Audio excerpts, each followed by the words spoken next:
Visualization allows us as a species to abstract. We can strategize because of visualization. If you think of businesses, they all say they have a vision.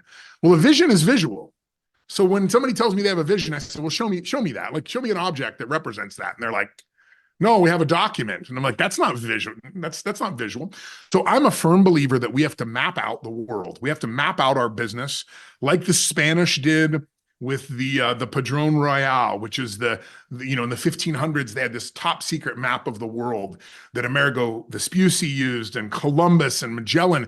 They knew things, right? They captured information. They went out and sought out data, and they kept updating their map. So to me, the first thing you have to do to run a business is you have to map out that business, understand the interconnectedness, understand the departments, who handles this thing and who handles this thing. And then once it's all up on the wall, then we can start to ask questions, and we can say, well, wait a second, what if we did this first? Welcome to the Grow and Learn podcast, your go-to source for expertise and insights on a variety of topics: business growth, leadership, technology, personal and business finance, and more. We've curated a vast network of business experts ready to address your company's most pressing challenges. From corporate growth strategy to leadership, marketing strategy, sales strategy, branding, customer relations, technology, AI, IT security, and beyond, we connect you to the best experts for your needs. Reach out to us for more information or schedule a call at GrowNLearn.org to explore how we can support you. Hi, curious minds, prepare to get spoiled, because today I'm bringing somebody really impressive with 4 Emmy Awards, 4 books and 4 Emmy Awards, and with 150 companies as clients, podcasting since 2008. We're going to be talking about the intersection of psychology, philosophy, war game visualization, strategy, operations. I'm welcoming Derrick Mains. Hi, Derrick. Thank you for the introduction. It's funny. I did win an Emmy. I got nominated for a couple because of a TV show that I was in. The TV show did not do well in the US, but it did really well in Germany and like Bangladesh. So I guess I'm famous in Germany. I'm not very famous here in the US. I was just about to ask you, how come you have so many friends in Germany? Because you mentioned this before we started recording. I know. Well, I have some family there, and then I don't know what it is about Germans. They tend to like my approach to things. So Australians and Germans, I don't know what it is. I tend to attract Australians and Germans. So maybe it's something about culture. I don't know. Maybe I need to do a little research on that. Maybe you need to tell us a little bit more about this approach, because if Germans like it, this means it's structured. But at the same time, you told me it's human-centered, which is right up my alley, because my tagline on the Grow and Learn is success with a human focus. So let's hear about this. Okay. So let me tell you a little bit. Process that you have. Yeah. So I consider myself a human-centric designer. That came out of really my upbringing. I grew up very, very blue collar, grew up in the Appalachian Mountains, which is, here in the United States, it's not the good spot. It's the tricky spot, right? And I grew up in a religious community. I did not know really anybody that went to college until I was in my early 20s. I grew up in a community that believed, really, why read anything other than the Bible? Because what's the point? And when I got out into the world and became a business owner and began doing sales and these kind of things, I had a perspective of going and talking to people. I started working for investors in my late 20s, and they would ask me to go in and help turn around a business. And instead of going in from the perspective of really a hatchet man, right, like most private equity sort of fixers would do, I would jump in the truck and drive around with people and hear from them about their challenges and problems with the work. And more often than not, I found that the people at the front line of the organization knew far more about the problems and the challenges than the executives and the analysts and the CEOs and the CFO. They knew what the problem was because their hands were touching the front line of the organization. They were at the moment of truth with the customer. They were the ones communicating with the customer. They were the ones seeing the breakdown of the systems. They were the ones hearing complaints from customers. So by embracing their ideas and taking their ideas from them and then providing some data around that too, and then bringing that back to executives and saying, hey, look, the problem isn't here. The problem isn't this the systems issue. The problem is actually over here. So I became well known for doing that. And I've really turned that into a career where I'm one of the few consultants that will happily jump on a forklift and drive around the warehouse for a day to truly understand what's going on. So I'm very passionate about that. I believe that there's an interesting statistic, and that is 100% of people that bring their hands to work also bring their heads to work. So maybe we should try to engage those heads in something. Here in the West, in particular, we hire people from the neck down and we call them the hands. We actually say, we're going to have an all hands meeting, which is a very derogatory term because it's essentially saying you're the lowly hands and I am the almighty head and I'm going to dictate to you what should be done. But instead, what my approach is getting everybody in the organization to become critical thinkers, to think like they own it, to have stake in the game, and to be able to communicate that back to leaders when there are problems, and then resolve those problems at the front end so that they don't become bigger problems down the line. Okay. Derrick, it's just a fascinating coincidence that I am at the moment reading a book, not to promote anybody else's work. Yeah. But, the book is called Be Different or Be Dead by Roy Ozzie, which I also interviewed on the GrowNLearn podcast. And he was an executive at Telos in Canada, one of the telecommunications companies. And he wrote a book talking about how to grow in your career, how to take a company to a startup, which was a startup when he started, to $1 billion. And actually the strategy that comes out the most is exactly what you're doing. So he goes directly without his entourage and consultants. He goes directly to the front line, and he on a regular basis speaks to them and gets information on how to solve problems because they have the best ideas, as you rightfully mentioned. So fascinating. It's interesting. One of my mentors was a guy named Paul Orfis, and Paul, at the highlight of his career, was the CEO of Dow Chemical, one of the biggest companies in the world in the 1970s. And he escaped Russia, or he escaped fascist rule. His family escaped Italy under Mussolini and came to the US, and didn't really have a great education, didn't have a great upbringing at that time, but he got a job working in the mailroom at Dow Chemical when he was an 18-year-old boy. And his mother gave him a piece of advice, and it was the reason that Paul claims his success in his business of becoming the CEO of Dow Chemical. And that was that she told him every day, go into the lunchroom, the cafeteria, and sit with a different group. Tell them about yourself, learn about them. And then the next day, go to another group. And the next day, go to it, and just keep moving your way through and building these relationships. And what Paul found is, starting in a mailroom, that very, very quickly, that he became a very likable personality in the lunchroom. People were like, oh, here comes Paul, right? The older women that are cleaning the toilets are like, here's Paul, our friend. And every time somebody heard about an opportunity, they were like, you know who would be a great guy for this? Paul would be a great guy for this. And over the course of years, he got his education, he developed his skills, but because of his network inside the company, he ascended to one of the highest roles in American management. And then he still kept going to the break room every single day, sitting down with the people. What are the challenges you're working with? What's going on here? How's our relationship with this vendor? And he claims that was the reason he was so successful, is because people understand people. And he got down there to the frontline level, and people wanted to help him out. I think there's only 3 reasons that people work. Let's just be honest. People either work for fear because they're threatened to do it. They work for money because they need the cash, or they work because they want to. In my company, I want people that want to work here. I want people that want to be here, that want to contribute, that want to advance the organization, and embracing them in that situation and saying, look, we are all the head of the organization. We all have intelligence. Let's all bring that together and utilize it to forward the objectives of the organization. And forwarding the objectives of the organization should mean to make the work easier for everybody. Yeah. You're working with so many companies, more than 150 at the moment. How does management respond to your approach when you say this is the way forward? Are they willing to go down the trenches themselves, or do they just want to send you off? It's about 50-50. I got to tell you, there is a lot of resistance to this because it does fly in the face of traditional Western management. But traditional Western management ideas, the philosophy that we have about how to run businesses, all really come only from two people. Taylor, who in the early 1900s and late 1800s came up with the concept of scientific management, that we should be driven, our decisions should be driven by data. And then Peter Drucker in 1954 and his concept of management by objectives. Those things 100 plus years ago, some of these ideas were formed, they still are what dictate the way we think about leadership to this day.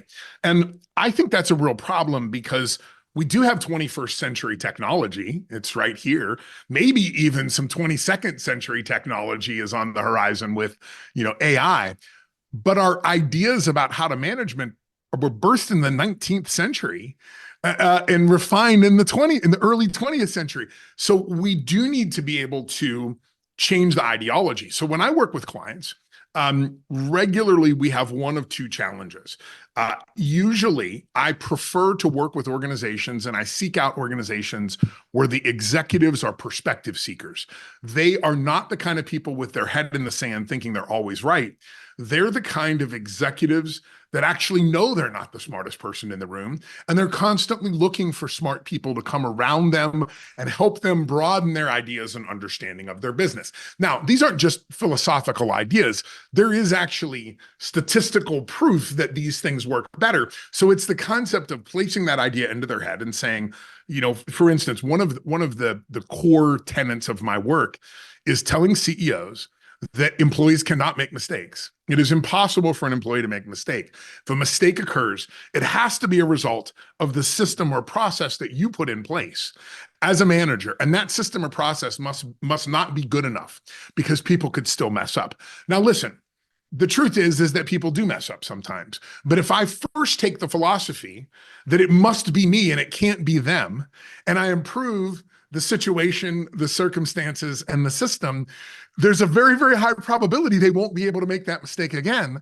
And then I'll never have to deal with it again. So it is a little tricky. For me, I look for clients primarily that come out of a group like Vistage International. I'm not sure if you're familiar with it in Europe, but it is a CEO peer group where CEOs get together once a month for a day. Yeah, and they call it tech in some other markets. There's global presence for this.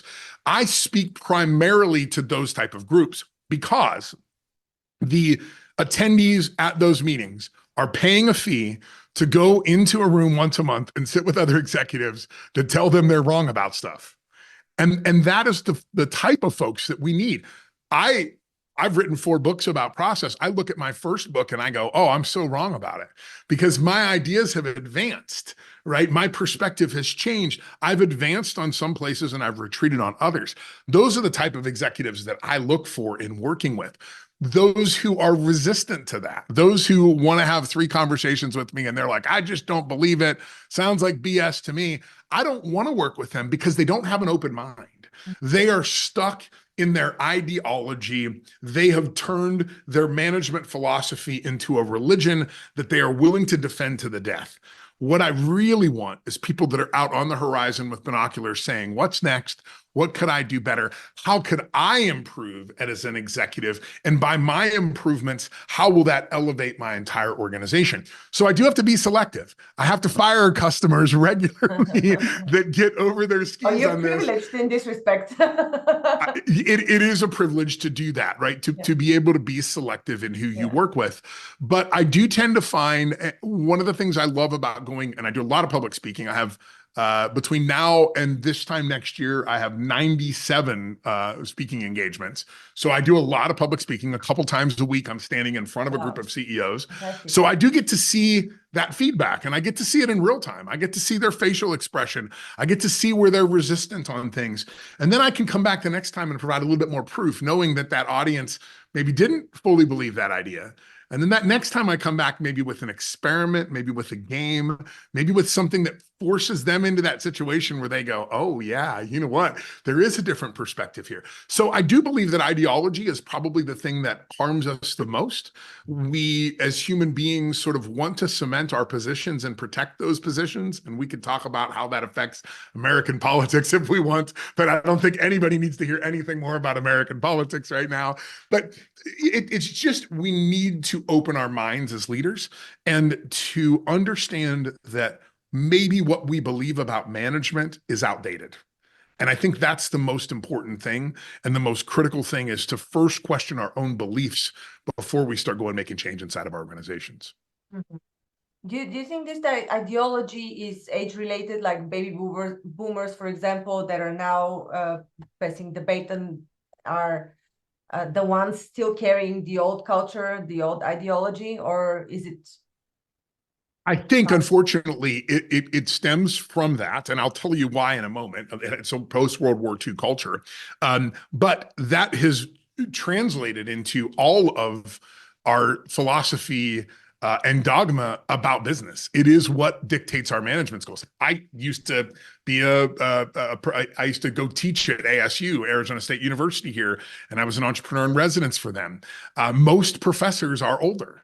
And that is a problem because they have these beliefs that have been put into their head and they've been sustained for a long time. They haven't been questioned. So I mentioned the baby boomer because although the baby boomer didn't serve in World War II, their parents did, which means that they have an ideology around command and control management. So what happened after World War II in the US is really interesting because a lot of people don't know that in 1939, 2 years before the US entered World War II, we had the 39th largest military in the world. We were not a big military industrial complex. Mhm. After World War I, the US was like, Europe, you can do whatever the heck you want. We're not getting involved. Mhm. But starting in about 1940, we started to ramp up our military production because we understood that we might get pulled into that situation. Now, what a lot of people don't understand is that during the 40s, when we were doing all this amazing thing and making all these tanks and bombs and battleships, it wasn't men that were doing the work. It was women that were doing the work because the men were all serving overseas. So during that period in the 40s, there was a management philosophy that came about. And it came about where we needed to have statistical control to eliminate variation in process because we want to produce high quality goods to go fight the war. But also because women were entering the workforce, women that had never worked with tools before, that had never had to work in these situations before, we trained them differently and we managed women differently during that time. And that philosophy around management was statistical control. We eliminate variation in the process, but also it was an open ear to the executives because most middle management had been shipped overseas as commissioned officers. Here in the US, the federal government went around and inspected businesses. And if they saw good managers, they commissioned them and drafted them into the military. So all of the good managers in the US were gone. And what happened is you had CEOs that had to have this direct communication with the women at the front line of the organization.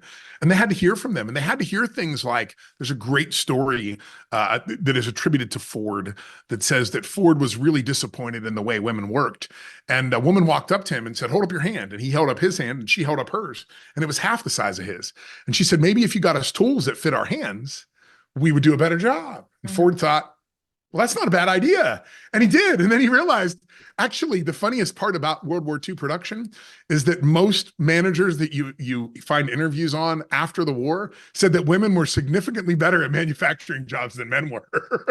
They had more dexterity. They were more careful with details. They were more communicative. If they saw something out of place, they would go to their manager, where men were just like, screw it, I don't care. Women would be like, wait a second, that doesn't look right. That's not tidy and neat. So there was this philosophy that was embedded in the 1940s in American management, but then it was thrown out after the war because as the soldiers came back from the war, they were used to that command and control style of just being told what to do and saluting. So that got thrown away, and that really became the ideology that we all still use to this day, this very post-World War II, tell your people what to do and demand that they do it, force accountability on them, all of these kind of things. But that was a foreign concept. I mean, that was not the way that we managed people before then.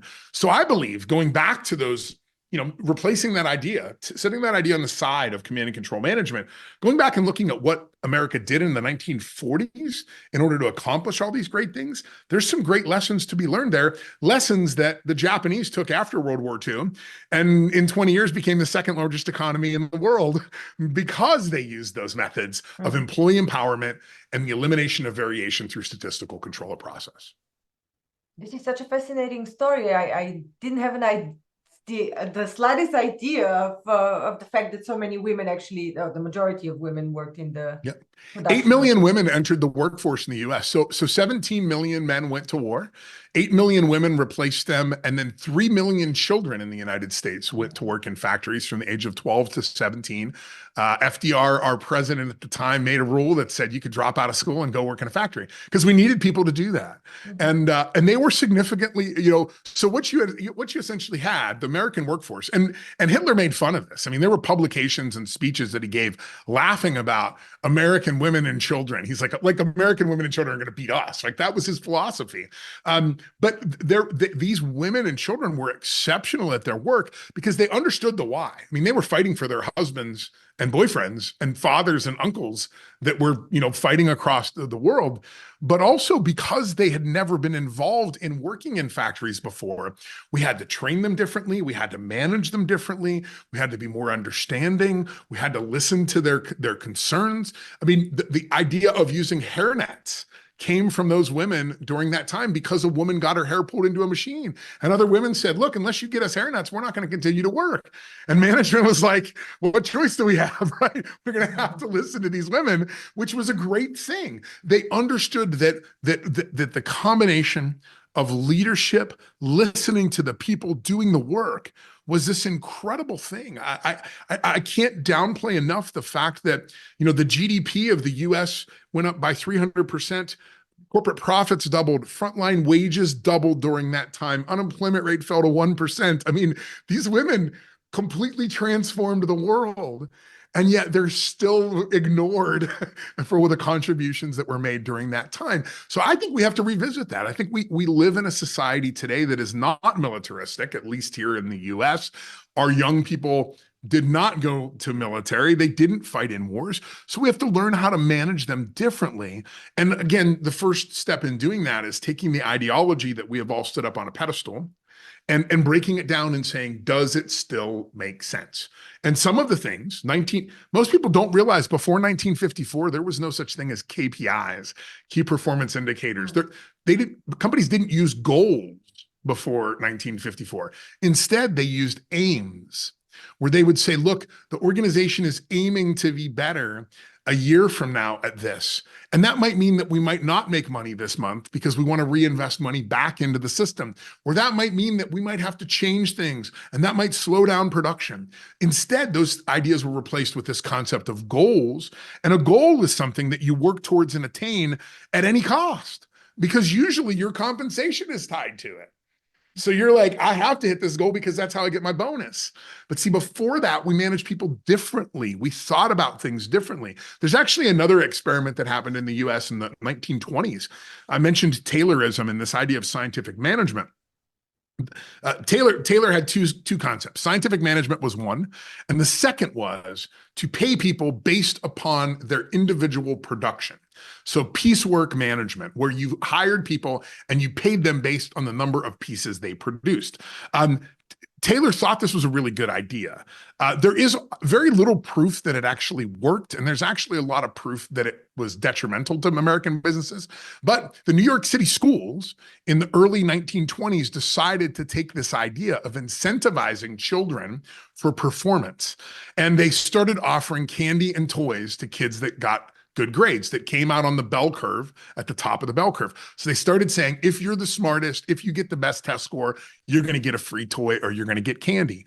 After 3 years, they had to eliminate that system because according to the news reports of the time, children had obtained a mercenary-like spirit in which they would do anything to win, including sabotaging the results of all of their counterparts. So literally, we created this environment of hungry rats that were clawing each other's eyes out. So we still use this just to this day. It's like, well, people that produce more should get paid more. Yeah, but we've actually proven that actually deteriorates society. So maybe we don't need to think about that. Maybe we need to think about team goals, because many times I have seen this happen where you have a team and a team performs really, really well. And then the company starts measuring the individual performance of those people.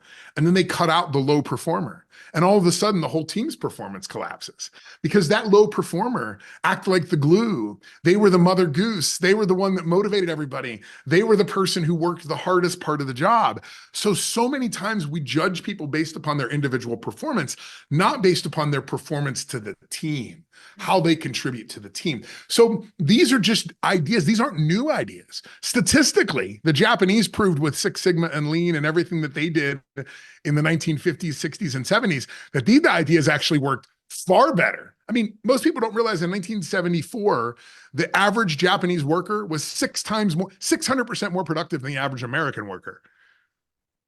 But they weren't judging on individual performance. They weren't doing all these things. Is this across industries? I mean, I'm sure that there are other determinants that can explain this huge difference. Maybe there are different industries that. Well, that one in particular is interesting because that 600% is related to the automobile industry. So at the end of early 1950s, Americans were producing 10 cars for every person in the automobile industry. The Japanese were only producing 4 cars for every person in the industry.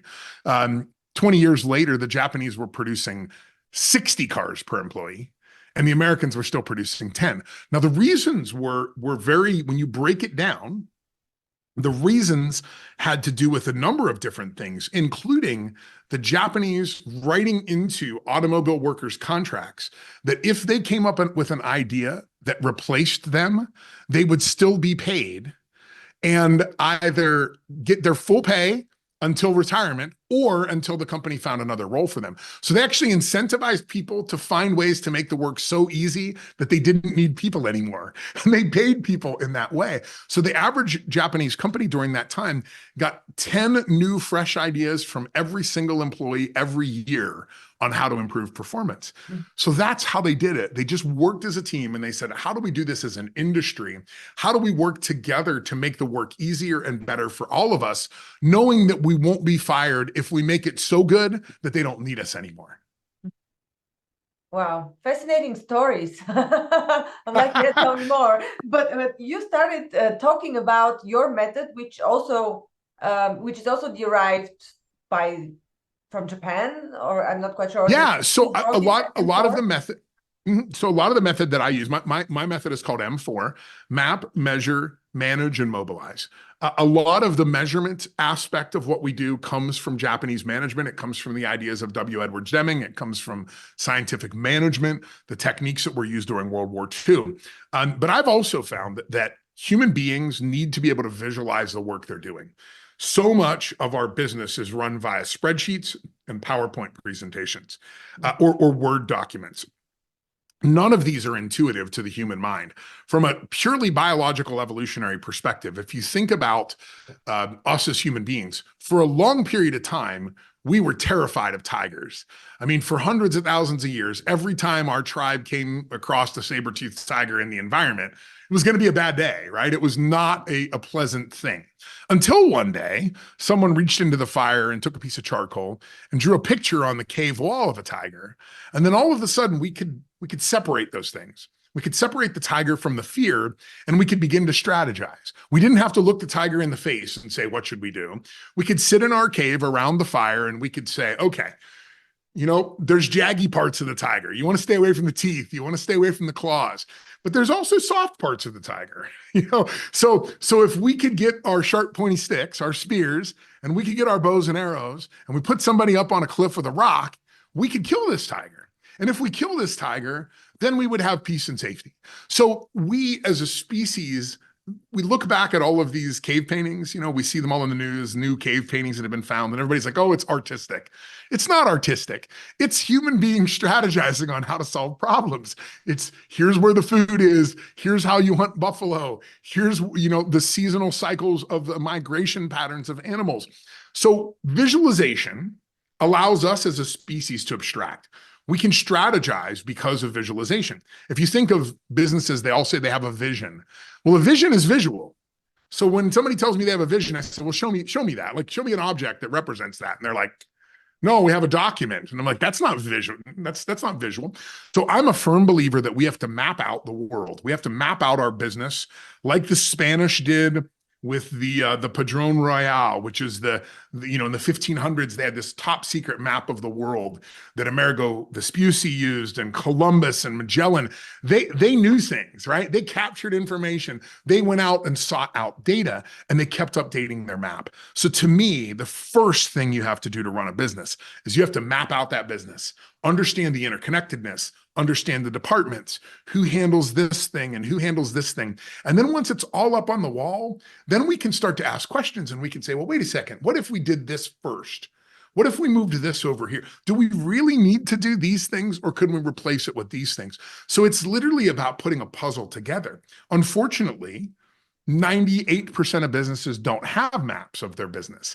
They have documents and financial statements, so they can't visualize. They can't use those human skills of abstraction in order to create their strategy. They are stuck reading dumb documents and not being able to see these living, breathing maps where they can move things around and they can understand how those things affect other things. So to me, that's where it all starts. Are you talking about a process map, not an organizational Yes. or a chart? Mm-hmm.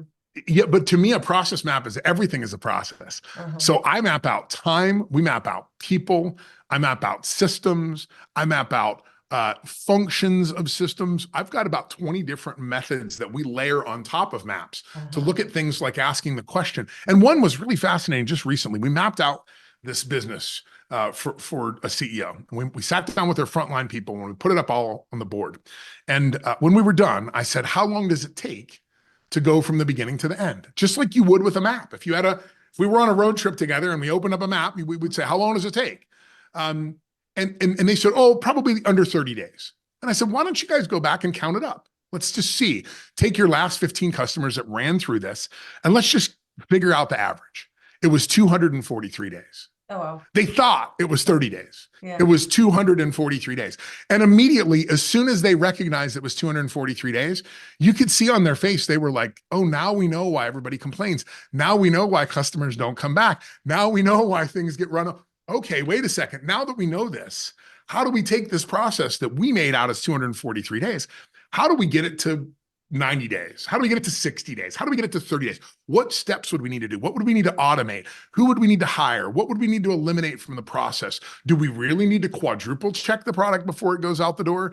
No, we only need to check it twice. So just changing their strategy. And the funny thing about that is this business had been doing this work for 15 years and they'd never seen it before. Like they never understood how long it took until we were able to put it up on a map and say, what's the fastest way from point A to point B? I think a lot of us do this. We can't see it. So because we can't see it, we can't change it. So visualization is actually putting it somewhere where you can see it, or holding an object, not visualizing in your mind. No. Yeah, I think once you've got a framework and you can physically see it, and I have clients that have a map wall in their organization where we have 20-foot process maps, 6 or 8 of them stacked there, so that people can walk up to it and say, you know what? If we change this, I understand we want to change this. Do you all see the waterfall that's going to create here? Oh, wow, we didn't see that. Well, we're going to need to contact this person and this person. So we use that map. I mean, and we have them digitally too, but I also have big plotter printers here where we're rolling off. I've got to go to a client meeting after this. We got about 50 feet of maps we have to roll out for them. And we're like, here's the business. And I know what's going to happen. The CEO is going to step back and go, I had no idea this is what we did, right? This is a guy who's been doing it for 30 years and he's going to go, oh my God, why do we do this? Can we move this here? It's like kids playing with a puzzle. Yeah. So, but once you have that map, once you see it, listen, as human beings, purely from a DNA perspective, we are really good at maps. We have maps of our world all through our head. You know how to get up in the middle of the night and use the restroom. You could put a blindfold on me and I can go make coffee in my house. I know where those things are. So because I've seen it. So once you have seen it, then you can begin to do visualizations in your head and start to say, wait a second, hold on, is that right? And then you go back to it and you go, oh my God, why are we doing this? Let's stop doing this. Let's start doing more of that. So that physical representation of a cave wall, right? Just like it was for our cavemen ancestors, standing there together, obtaining what I call shoulder friction, because right now, Zarina, we're in a negotiating position from a biological perspective. Human beings negotiate face to face. And interestingly enough, I am picking up, as you are on me, we're picking up social clues from each other, and we're changing our tone. We're adjusting our conversation based upon the social clues we're picking up from We each should other. sit 45 degrees then. What's that? We should sit 45 degrees to each other. Yes, we should. So listen, we have a behavioral psychologist that we work with. And one of the things he said is, he said, if you ever want to have a difficult conversation or you really want to get to know somebody, get in a car and go on a road trip, because you can't see their face. And when you can't see their face, you will open up and you will say things that you would never say face to face. This is really true if you have teenage children and you're trying to bond with them. Get in a car and drive someplace. When they see, if they start talking about sex and they see mom going, they're gonna change their tune. But when they can't see mom's face, they're gonna start to open up. They're going to start to have more genuine conversations. They're going to say things. Sometimes they'll say things and they'll go, "Oh my God, I can't believe I just said that," because they didn't have the social response coming back at them.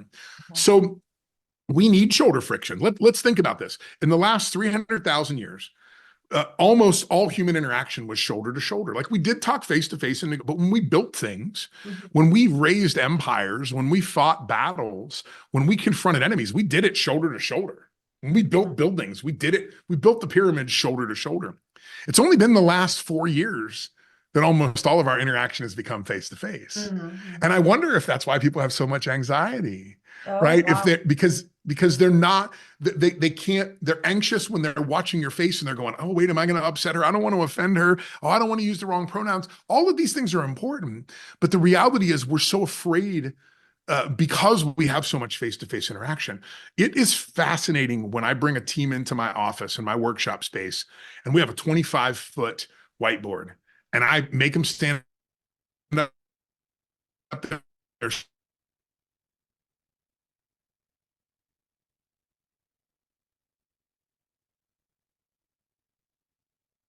shoulder to shoulder. And I'm like, it's amazing working together with you guys like this. You know, it's like there's something emotional about that. I also think that the virtual world, unfortunately, loses out on the vast majority of human communication, because only 7% of human communication is with words.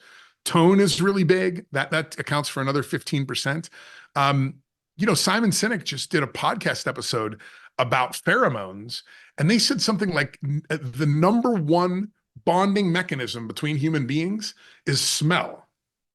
It is not looks, it's not voice, it's not body, it's smell. We pick up on, I mean, we have to remember we are animals. We put off pheromones all day long. There's been a recent study that said that if somebody is afraid and walks into a restaurant, other people in the restaurant, even without seeing that person, start to feel afraid. It's a tribal sort of notion. It's a herd notion that it's called limbic resonance, where our limbic systems begin to align. This is why mobs do.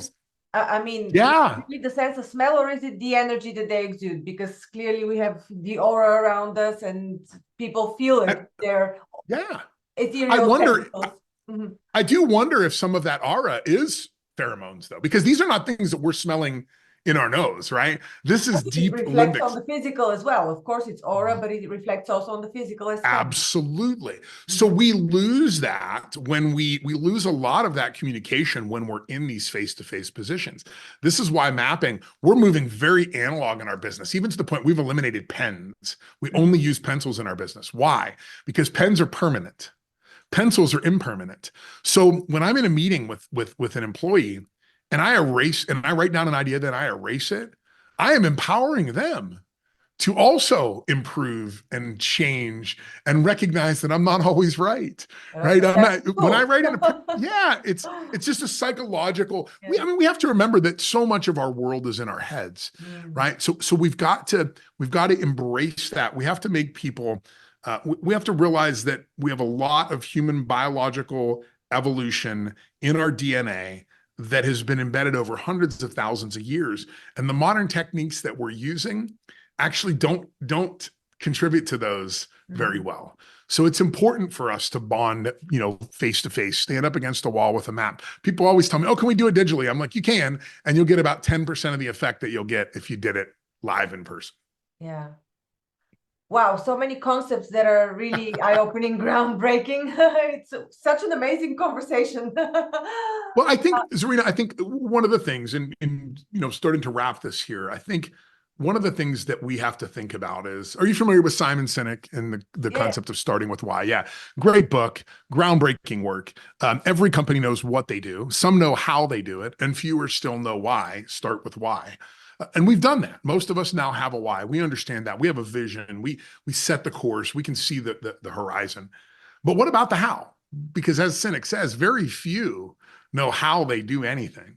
And that is really where there's profound knowledge of your business is found in the how. It is not found in the dashboard that you have that projects numbers.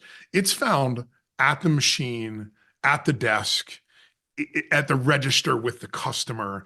That profound knowledge that comes only from the point of data collection. When that interaction occurs and being able to stand back and look at it and go, oh, that was a good one or a bad one, right? And that is what we're missing. We're missing the how in our businesses. And I got to tell you, if you optimize the how, your profitability will go through the frickin' roof because there's so much money that's lost in the mix. We get $100 sale, and at the end of the day, we make $5 on it, and we go, where did that $95 go? Well, it went into this, into this, into this, into this. Okay, great. But I understand some of it goes into people, some of it goes into software and systems. Optimizing those things is really amazing. We've seen this in the States. I do this talk about waiting, looking, and checking. And I say that about 25% of all management tasks are waiting for things, looking for things, or checking on the status of things. Every one of those, every time I use words like inspect and verify and double check and status update, I am saying I don't trust the system. Because if I trusted the system to produce the result I wanted, I wouldn't have to check on it all the time. So focus on improving the system and you will gain all of this time back. We've worked with clients that found that they needed 25% less people after we've done an engagement with them because we just had one here a couple of years ago. We put Fitbits on everybody and watched all the steps that they took on a daily basis. And then we reorganized the company and reorganized where the equipment was. And they got 49% of their time back. I mean, think about that. If you had 49% more time to do work, that would be incredible to the bottom line of your organization. So many times we overlook these things. We have systems that are sufficient, but they are not efficient. And efficiency is really where it's at. And that's what my passion is about, is helping companies understand their how. How does work get done? How do we make it better? How do we empower the people inside that system to not come to work for fear of finance, but to come to work because they want to, because they get joy and pride in their work. And I think that's lacking so much here in the West. Derrick, what's your stance on AI? And now everybody's running head over heels towards AI, and I don't know if they're really running to implement it, but at least it's a buzzword that everybody puts on their social media. So what's your view on companies trying let me ask you a question. Zarina, have you ever seen any of like Michelangelo's work, the Mona Lisa? Have you ever stood in front of the Mona Lisa? Now the reality is AI could create the Mona Lisa, but you mentioned earlier the aura about seeing it in Paris, in person. There is something about it that is very different in person than it is digitally. I'm a big advocate to become more analog in our society. I do embrace AI. I use AI in many things that I do, but I also understand that AI is only good at pastiche blending. It can only blend the idea. This is a problem here in the West. I don't know if it is in Europe as well, but if you look at the top 10 movies in the US, they're all sequels. There's no new ideas we're not producing any new genres of music anymore. Like it's static. For the last 20 years, it's been static. And AI is just going to speed up that static. It's not going to create new ideas. What we really need is new ideas, and they do not come from AI. I can't train an AI to come up with a completely new perspective on the world. All it can do is do things faster.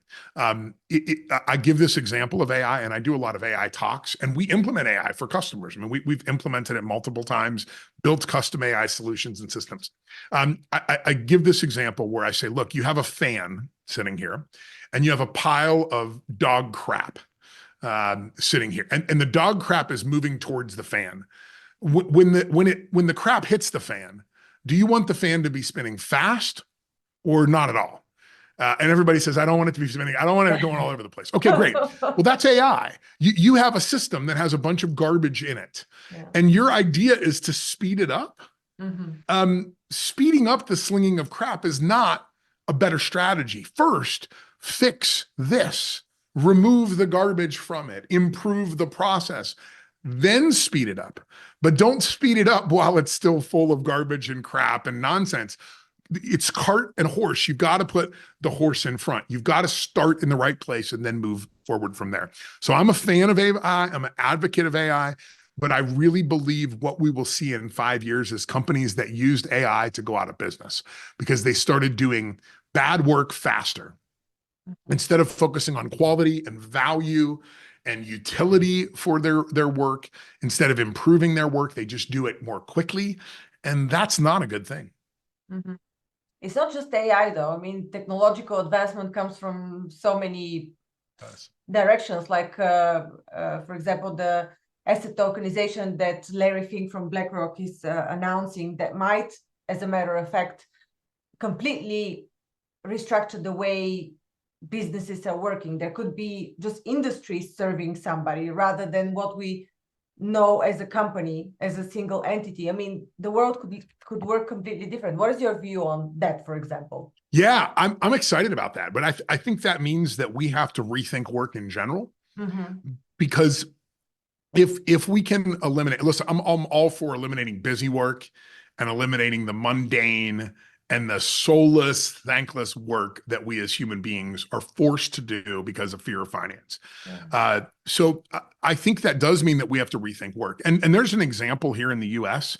In the 1920s, Henry Ford, when he started the Ford Motor Company and his production lines, by using statistical control charts, he began to understand that when human beings work a 5-day week, they produce just as much as they get with a 6-day week. See, the American work week up until 1924 was a 6-day work week, 8 hours a day. And Ford discovered this. He discovered that human beings perform the same amount in 5 days as they do in 6 days. So he made the 2-day weekend. He made the weekend. Like, he is the creator of the weekend. But the interesting thing is this, he never tested it after that. Like, why didn't he try 32 hours? What if 24 hours is the optimal time? What if a human being produces more in 24 hours than they do in 40? Oh, isn't there? I believe it might be. I haven't read, but was it the four-hour work week?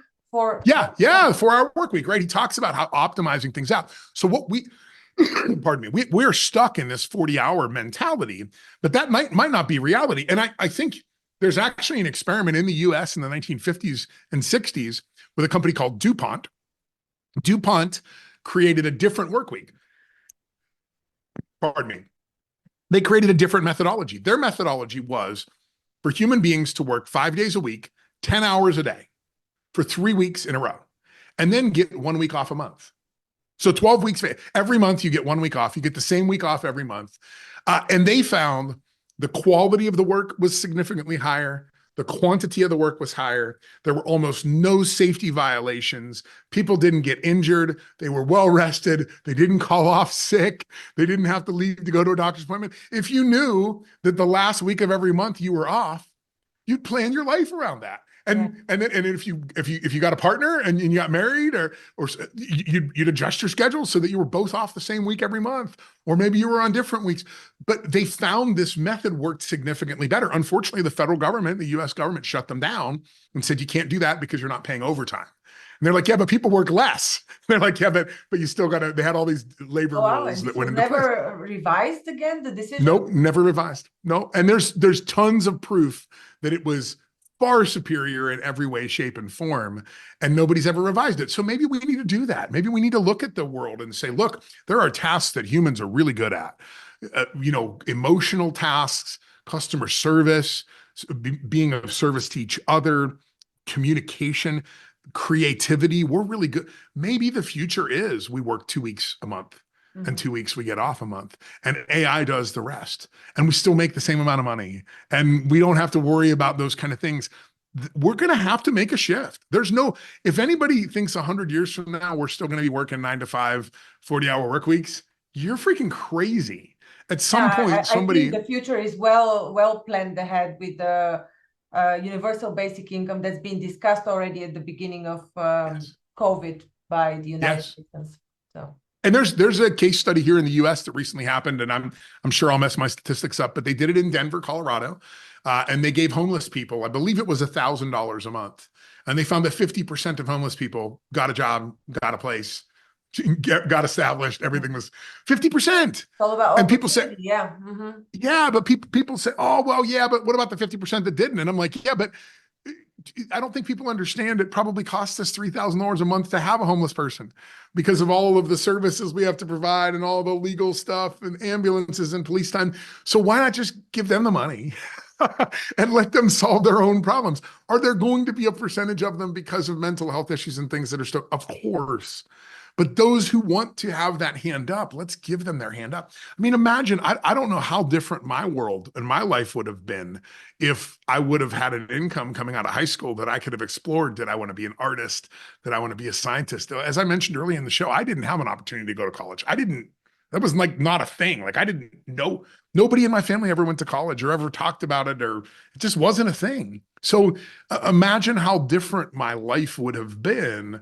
Imagine how many great, Tesla-like or Einstein-like minds are sitting out there working in a fast food restaurant because they lack the opportunity to actually pursue that because of fear and finance. So I'm a big fan of universal basic income. The other side of the coin, actually, that a lot of minds are dampened by going to higher education. So as a matter of fact, most of the successful people are college dropouts. So not quite sure that it is true. And I never went. So it's shocking. I actually had an offer. This was probably 15 years ago now, from a major university to come in and be a staff. And when they found out I didn't have a degree, I mean, I went through the whole process. They were like, you're the guy. And then when they found out I didn't have a degree, they were like, how could we possibly hire you? Like, you're the best candidate, but you don't have a degree. I'm like, yeah, I never went to, they're like, are you a few credits short? I'm like, no, never attended a single class my whole life. Like, wow. I'm like, now I did read 5 to 6 books a week from almost my entire life. I still do 2 or 3 Audible books a week. I listen to 8 or 10 podcasts a week. How do you find the time for all of that? I know. Well, driving, I love to drive. So for a long time, my house was 90 minutes from my office, which made it really good. So I could do all those kind of things. But yeah, I think you're right. I think we have to rethink society in a lot of senses. And I think this isn't just about, I'm out talking about business ideology because I think we can establish that we need to make some changes there. But at some point, we will have to think about the social ideologies as well. And we will have to look at things like universal basic income. Here in the US, our healthcare system is just in shambles. And what we pay for it is just out. It's so much more than what anybody in Europe pays for it. At some point, we're going to get to the point where people are like, wait a second, I pay $2,000 a month for health insurance. 40% of my income goes to health insurance.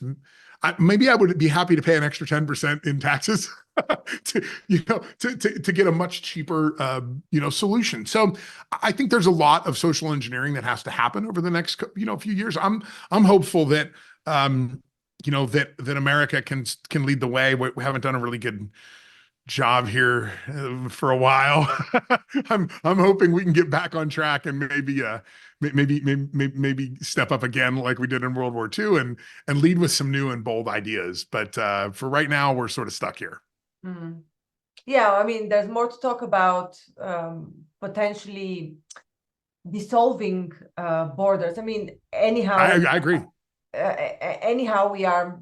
I don't know if there's a term when companies manage the world in a way. It's like yes, right? Business. Is there a term for that? I'm not quite sure. Yeah, Very, no, I think they're, yeah, I don't know if it's I'm trying to think of what it's called, but you're right, and I don't think we will see a world in 100 years with borders. I think that's a very archaic idea, and I think for a lot of reasons, I think here in the U.S., one of the things that we don't like to talk about with our immigration challenges is that American families aren't having kids; they have one or two kids. My grandparents, my great grandparents had 10, 11, 12 kids, mm, and they, most of them went and served in the military and all the, we're not repopulating ourselves. So mm. immigration has to be something that we eventually embrace. We have to break down the walls of these borders, and we have to be able to say, hey, look, let's create a society that works. I live in Arizona, so we're always on the forefront of immigration, and by some estimates, there's a couple of million people a year crossing our border into this country, and we still have in Arizona 1.8% unemployment. So if hundreds and hundreds of thousands of people, millions of people a year are coming here, and we're still at 1% unemployment, it sounds like we need them. I mean, what would we do if they didn't come? I think that's the challenging thing is people are saying, yes, it's illegal and it's all, yeah, there's lots of challenges there. But what would we do if they stopped? I heard a great comedian the other day, a Mexican comedian, and it was really cool as he said, in America, a lot of Americans talk negatively about America, and a lot of the world does. And he said, who doesn't talk negatively about America? It is Mexican immigrants. Mexican immigrants think America is the greatest place on the planet, and they're thrilled to be here. And they want their kids to move here and join the military and to join the police and do all these kind of things. And he's like, so isn't it funny that the most American people in the world are Mexican immigrants that are coming to America for the dream of America? And here the Americans are all complaining about it. So we could go on and on about that, but I think it's true. We just have to rethink the world. We have to rethink the ideologies. We have to recognize we have almost 8 billion people. We also have to recognize that the population is going down now for the first time in a long time. Yeah. So, we're 100 years away from there being half this many people.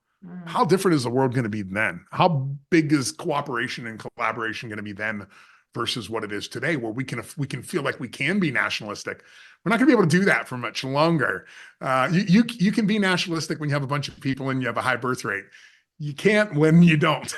Well, I think this is also a transitionary state. Maybe there won't be a need for immigration altogether, economic immigration. Maybe Yes. things will be looking completely different, and this is where your role comes, maybe to or to policymakers to start engaging people like you to map out the future of the world, the society, economy, everything that we're seeing develop. Because at the moment, it seems like it's a complete mess. It does. And I think it's, there's cycles to everything. And I think my hope is that it doesn't turn into violence again. I hope that we're past. I mean, listen, then we have the problem in Ukraine, we have the problem in Israel and Gaza, but we don't need another 60 million people dying in a war. Like, that is not the solution. We've got to become adults here at some point and figure this out and say there's got to be a better way. And we have to not take anything off the table. There's a great book by Malcolm Gladwell called The Bomber Mafia. And it's really fascinating because it's about a group of American pilots that during World War II that saw the devastation that carpet bombing had on Europe and Japan. And they decided to start developing smart bombs. And they really wanted to become precision killers.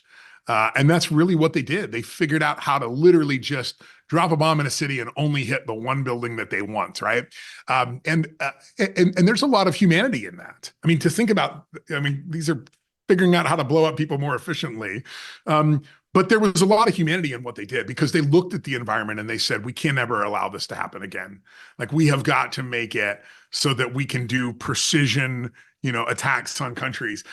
Maybe we need another rethinking and say, what is the next generation of how we police the world? How do we, I think Ronald Reagan said it in the 1980s. He said, what the world needs is an alien invasion. We need it to run across the news tonight that aliens have landed someplace here in the world. Well, because if that happened, narratives are brewing. So this right, there is a lot of narratives about that right now. Yeah. Yeah, no, there is a lot of talk about there being press conference here very soon. But imagine if they came and they were violent. Like, we would join together pretty dang quick. I don't think Putin would have a problem working with us. I don't think we'd have a problem. The world. Right, exactly. We would very quickly have a common enemy that we're like, we don't care about. We can fight each other later. Right now, we're going to fight these guys, right? So I think, and I think we would alliance together and do that. So maybe that's what we need. Maybe we just need to send a message out into space and say, "Come and attack us," and then we'll finally get our shit together as a society and say, "Wait a second, let's just focus on humanity, not on these borders and all these kind of things." Oh my God, such a fun conversation. I really enjoyed it, Derrick. Thanks for having me. Where can people continue to listen to you? Your podcast has more than 160,000 listeners per month. This is impressive. I want to listen to it as well. What is it called? Yeah, well, we're on a hiatus from the podcast. We'll likely come back next year. I have been working on a lot of new material. I'm currently writing a book called How that'll come out next year. So I've been really dedicated to that. But you can find out more at theprocessfixer.com. I'm on all the social channels, although I'm a little quiet right now just because we're going through this phase where we're rebuilding all of this new content. But yeah, you can check me out on YouTube. I mean, I'm around. You can find out more about the type of work that we do and the methods that we use. And I'm out talking about this stuff all the time because I'm really passionate about it. And I think the world needs a savior. And I think the savior are CEOs. I think we as a class could make the world a much better, safer place if we really embraced our people and began to engage them in the process of management of our businesses. Thank you. It was a true pleasure having you. Yes, it was.